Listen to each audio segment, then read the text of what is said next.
Uh, hey, it's Charlie. In December of 21, my wife told me I could have a mistress.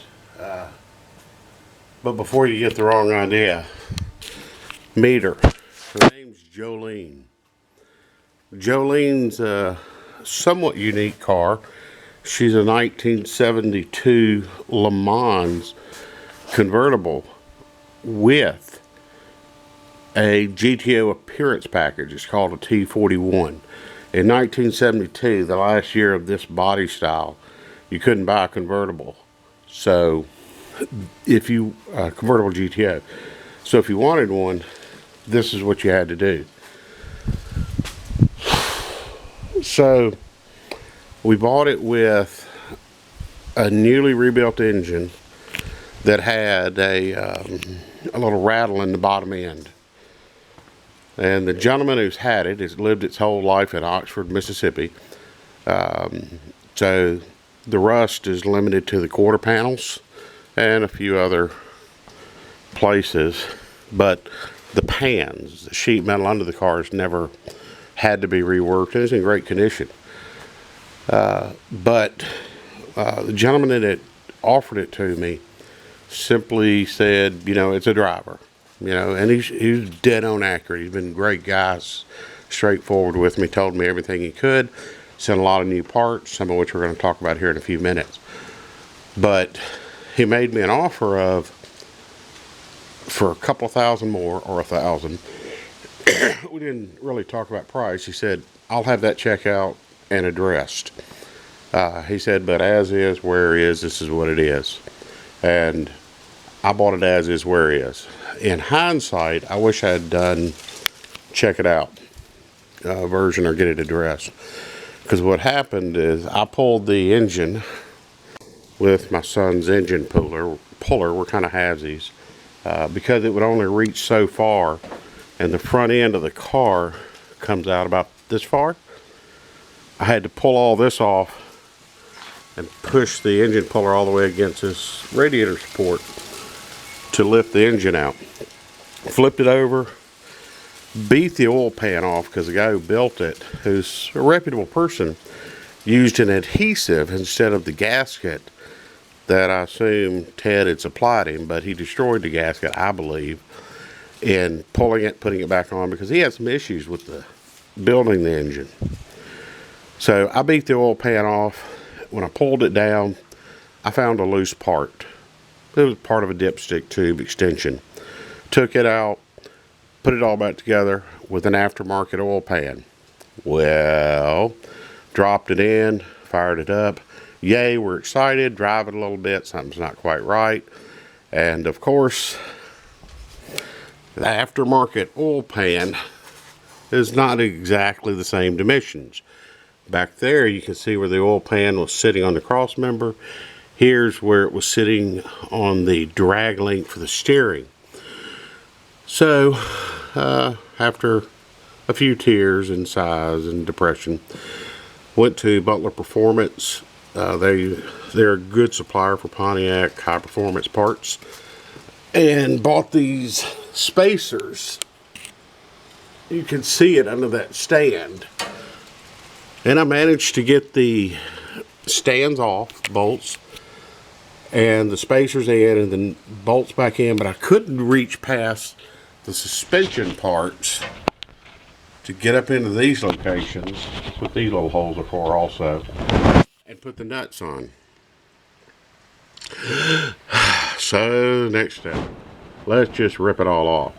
Part of the deal, Ted had supplied me a lot of spare parts, including new bushings, ball joints, things to rebuild this. Because when you leaned on the fender, the car would go ee. It squeaked, which is kind of embarrassing. Anyway, so pull it all down, and that's where I am now. It's October, and I reached a crossroads.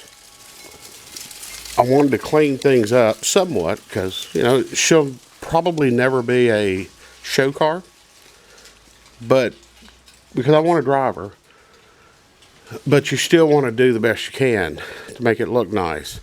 Well, I found when I was cleaning them up some damage.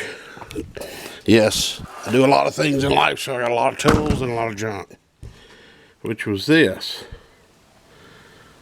And it's a couple of spots like that, and these are the control arm bushings, and they have to be pressed in. And I debated buying a press, but I've got too many tools already, and eventually the wood shop goes back there. So I don't need something I'll use once every 4 years hanging around. So ordered a new one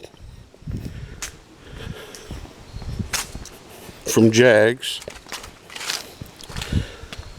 which is this one. It came with the bushings, ball joint already installed, and carried it to Novelty Machine Shop in Jackson, who in my day, 40 years ago, that's how long it's been since I've had a mistress like this, they were the place to go. And they put a young man on the job who jacked it up. At first, I just thought he failed to do something that was agreed to do. I got it home, it was worse. Dealt with all that. I'm getting everything cleaned up. Oh, there were even new bushings for the anti-sway bar on the front.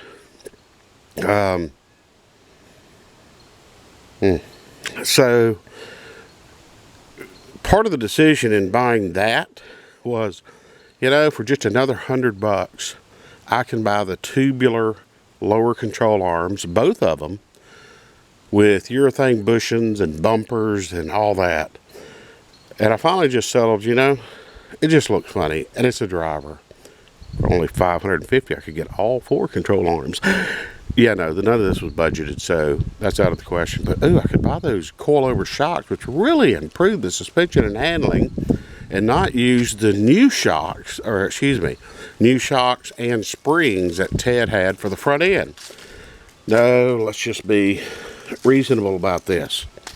So, none of this was a planned expense.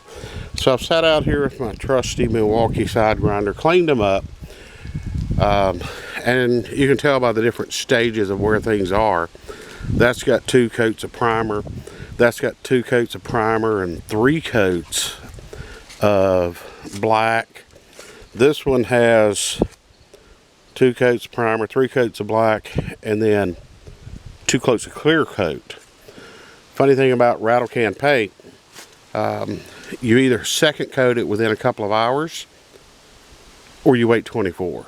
And I did everything I could yesterday before we had a life group party. And so I'm coming back in, finishing up now. And then it was this. What do? I'm cleaning it up, making it better, but it's a driver. So, all these suspension parts, steering, well, those are steering, not suspension.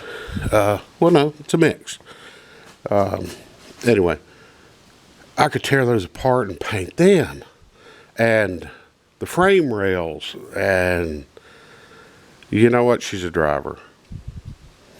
So the concealed areas, I cleaned up, took my wire wheel, ground it down, and you can see in the frame, I didn't do nearly as well, but there's some crevices I can't get that grinder into wire wheel.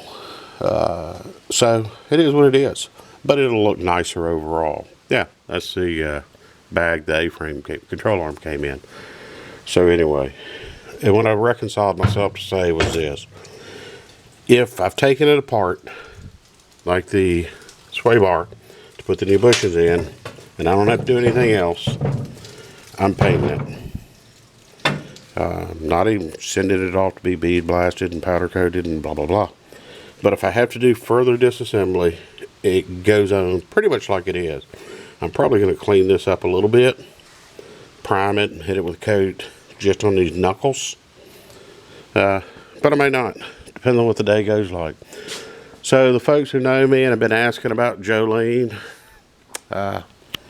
this is where I am. And Kathy, I'm really sorry. I know I said when Danny went up to Oxford and got this with me, that I'd love for you to be able to take it to your reunion. So where she is, work has slowed up a bit, so I've had a little bit of time to work on this, but it's heating back up. So this is it. This weekend's what I've got to put it together, and before I get another break for a few weeks. Anyway, Charlie with Alpha Building Consultants. Thanks for meeting my mistress. This is where she is. Y'all have a blessed day.